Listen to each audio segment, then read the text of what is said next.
We procured a ride back to trail from the owner of the restaurant where we had breakfast. She ended up recruiting the cook for a second vehicle, and we piled in 16 hikers deep for a ride back to the infamous Bob Marshall Wilderness. It's mostly known for housing the largest grizzly bear population in the lower 48. It's a very obvious bear scratch mark. And we were walking right through it. The hike to camp was relatively chill and mostly on horse trails, which can sometimes offer better tread. We decided to hike until around dark and ended up camping with all the hikers we left town with and then some. The prospect of nearby grizzlies feels less concerning when you're camped in the middle of a huge group of hiker trash.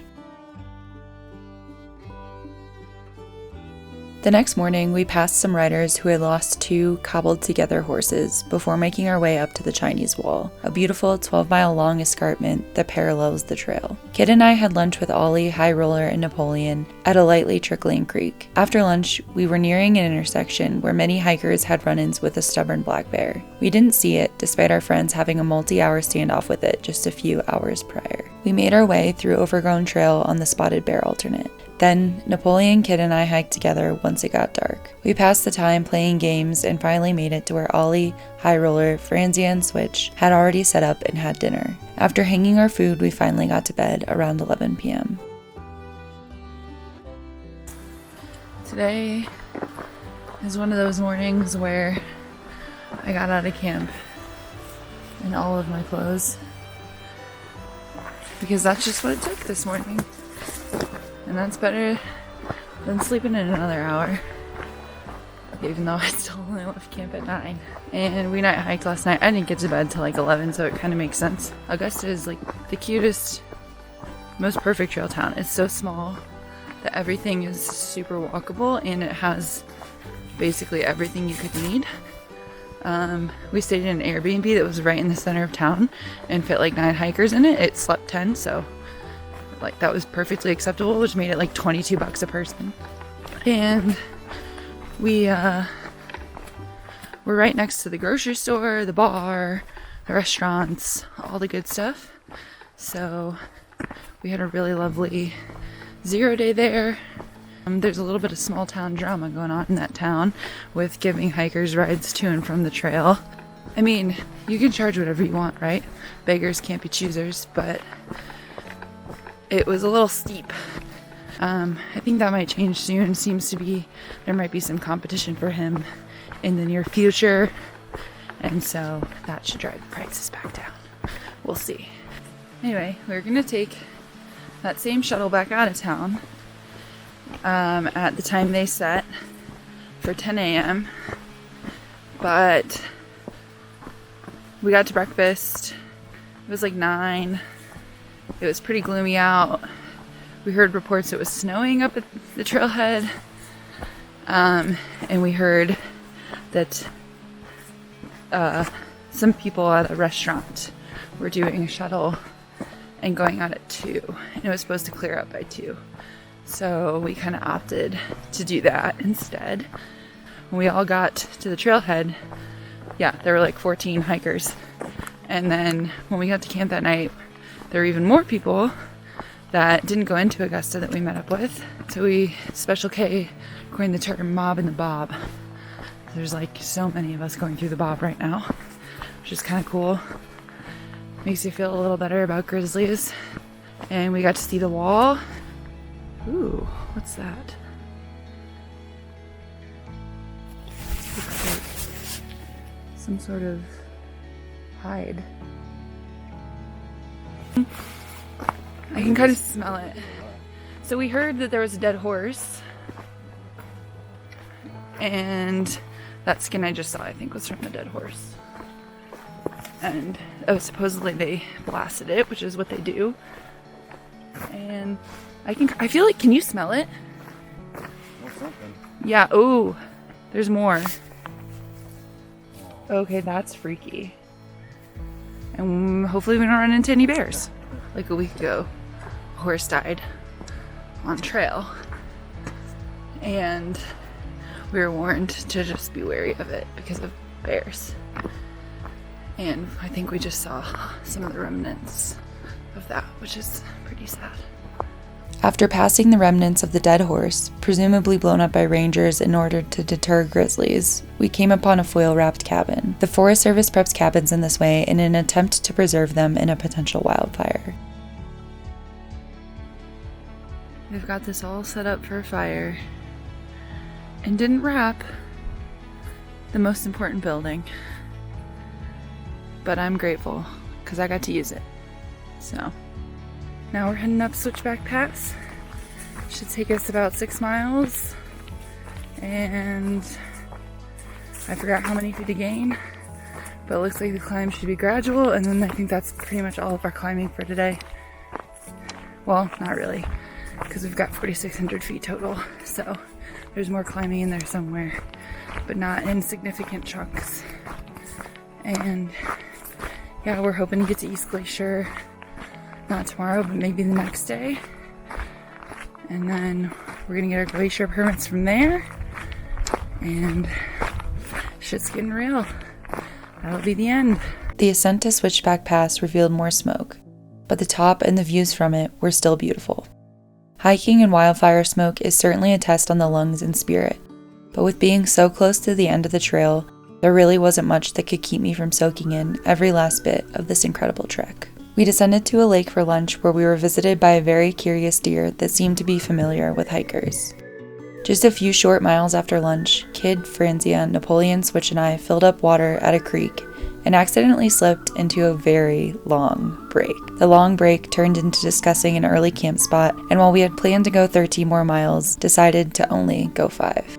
We were doing anything we could to prolong our hike. We camped across a wide creek with no choice but to get wet feet, and in front of a ranger cabin that was home to a ranger, his wife, and their babies.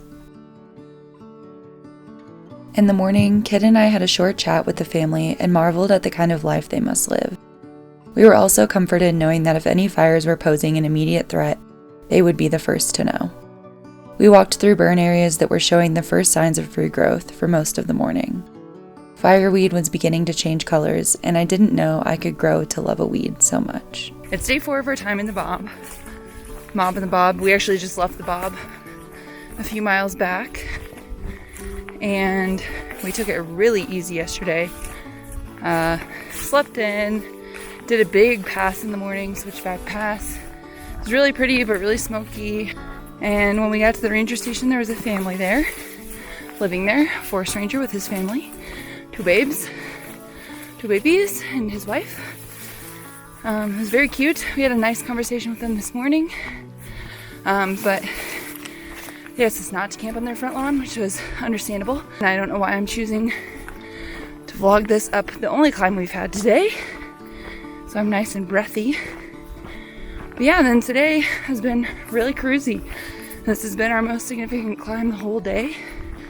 And it's only like 2 miles long and like 300 feet grade. So really cannot complain. There's been a lot of hype about the Bob. Ever since, really, I even just first started hearing bits and pieces about the CDT, and didn't see a bear in the Bob, and it's flat. I can understand how for Sobos it's a nightmare, because early season in like this densely forested of a remote area would definitely have, they had a bunch of blowdowns, lots of snow, lots of stream crossings, but we've been able to keep dry feet the whole time. There's probably Sobos watching this like, fuck you. But yeah, my feet have been dry. Basically no blowdowns. A little bit of overgrown trail. And that is mostly it. And it's been rather pretty. People did see a bear right under the wall in this stretch. Apparently there's a bear that's kind of just like commandeering the trail right there. Not afraid of people, not really letting people through. It's a black bear though, so not quite as scary as a grizzly. You still don't really want to mess with it though. So we had some friends get stuck there for a while behind it. But other than that, things have been chill. And this trail is coming to a close, which is pretty freaking wild to realize we still have New Mexico to go back to, so not quite. I don't really feel like it's going to be the end, but yeah, pretty insane to think we're this close to Canada. And I'm pretty ready for it, I think. Done with hiking, not done with hikers, if you know what I mean. Kid, Napoleon, and I got to a lovely campsite surrounded by tall, live trees with soft pine needle covered ground. And Kid and I got to camp early enough to hang our food in the daylight, a treat we didn't take for granted.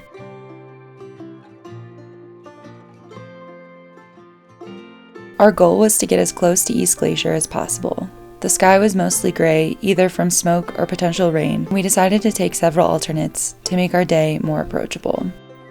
This is our favorite gate, our favorite type of gate on the CDT. We've become barbed wire gate experts, and this one is definitely the best. Or these types, I should say. Look at that. Look how easy it is to close. Except for if you fuck it up. Are we on day 4 or day 5 of being out of Augusta? The 5th day out of town. 5th day out of Augusta. We had a lovely little campsite last night. Got to it before dark. Threw our ropes over for our bear hangs before dark. Cooked most of our dinner before dark. We did eat in the dark though. We purposely took an alternate / shortcut, and I think we're rejoining the CDT right now. Yep. That's right it back now. there. I wonder which way we'll go. That way. One of the alternates we decided to take led to many, many, many water crossings and subsequently wet feet for most of the day. I am less than a mile from pit toilet. I'm probably gonna shit my pants because I'm too stubborn to dig a hole right now.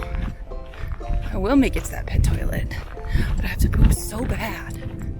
I made it to the pit toilet, but that was a really close call. Thank God there was one of this campground. Surprisingly empty also. Truly is the off season, I guess. I reached Mariah's Pass by around 6 p.m., and after my bathroom break at the campground, crossed the highway to begin the remaining 15 miles until our last town on the CDT, East Glacier. After a long, slightly overgrown evening, we made it 7 more miles to a sweet little site nestled in the trees. Kid wanted to wake up early and make it to town quickly, but I decided to sleep in and pack up the tent. I reflected on the fact that we were so close to the end and how much I would miss running into my fellow 2022 thru-hikers. When I finally made it to town, there were tons of other hikers already at Looking Glass. Some we hadn't seen in ages and were on their trip home, having already tagged the border. Some were just waiting on the start of their permits, but all were feeling accomplished and anxiously awaiting the end of a long, long journey.